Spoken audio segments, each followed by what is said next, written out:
My name is Kathy Rubel, and I work for Ally Financial, and I run auto marketing, advertising, and dealer communications. Amanda Bucater, account supervisor at Fleischman Hillard Public Relations.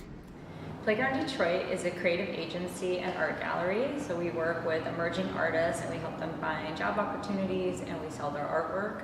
And we also act as an arts advocacy organization for the city, so we're involved in a lot of things that are promoting arts and culture and the creative sector, specifically in Detroit. I first started working in Detroit in 1992, working for Chevy, part of General Motors, at the new Center One building across the street from the big GM World headquarters. So I've only been working at Fleischman Hillard for about 3.5 years. It's the first time that I've been working downtown, but I've been in Detroit since 2008 when I started at Wayne State University. And then after that, I had another job at a smaller public relations agency over in Midtown, which is a neighborhood that is adjacent to downtown. And then 3.5 years ago, I moved to FH, which is right downtown. When I first started at Wayne State University, it really was a commuter school. People would come in, they would take their classes, they would go home. There weren't a ton of shops or restaurants, not a ton of coffee shops, places to like hang out and just like do your homework and be with friends, and not a lot of people lived on campus. Now it is so insanely different. Like there are people always walking in the streets, even at night, which is very different. There's a ton of new retail that's come to the city.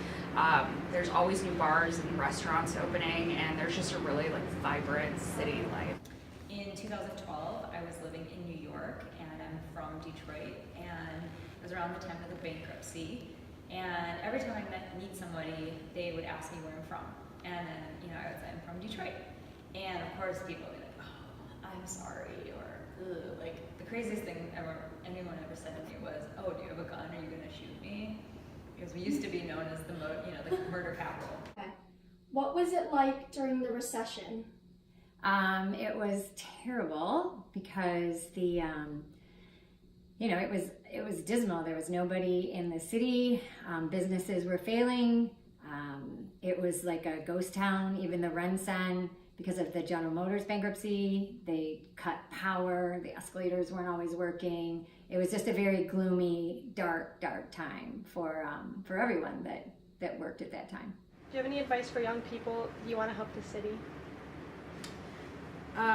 If you want to help the city, I mean, honestly, the best thing you can do is move here and pay taxes and, be a part of the community. Volunteer, get involved, make sure that you're paying attention to politics and that you're voting, that you know who your representative, who your district city, your city council representative is, that you're paying attention to, new policies and initiatives that are coming out, and frankly, just be respectful. Be respectful of the community that existed here before you came in. Get to know your neighbors. So I think it's just being mindful of the history of the city, which sometimes can be painful, but is very rich and very interesting. And just making sure that you aren't trying to stomp all over it, but you're integrating yourself into it. Where do you see Detroit in 5, 10, maybe even 15 years from now? That's a tough question. I think it's just going to continue to go up. There are obviously challenges that the city faces that really need to be addressed, like education in the city. Like the city is never going to be able to attract families without a good education system. The public schools need a lot of work, but there's a lot of hope. I think the future of Detroit is exciting. I think there's a lot of opportunity for us to be positioned globally as an international city representing the U.S. I know a lot of people from Europe and other places in the world have a really romantic view of what Detroit is, and I think if some of the people that are doing development here and like local leaders can get on the same page to be very innovative and forward-thinking, I think we'll continue to attract talent and hopefully continue to develop and retain the talent that we have here already. I see Detroit as a major metropolitan city that has not just young people wanting to work there, but families. I see the school system hopefully improving so that families want to stay in Detroit and more businesses want to come to Detroit. Right now you have a lot of young people living there, but then they tend to move to the suburbs when they have families.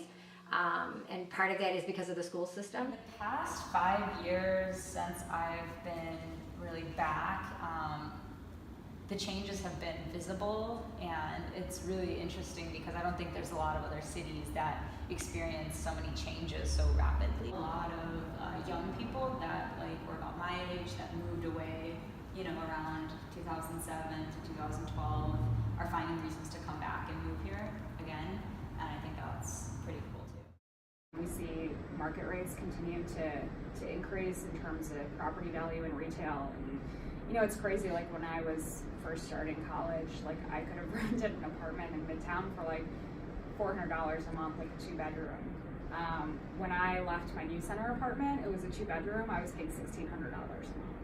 So it's just, I think, a testament to how stable the market is and how interested people are in continuing to come back into the city and live here and have lives.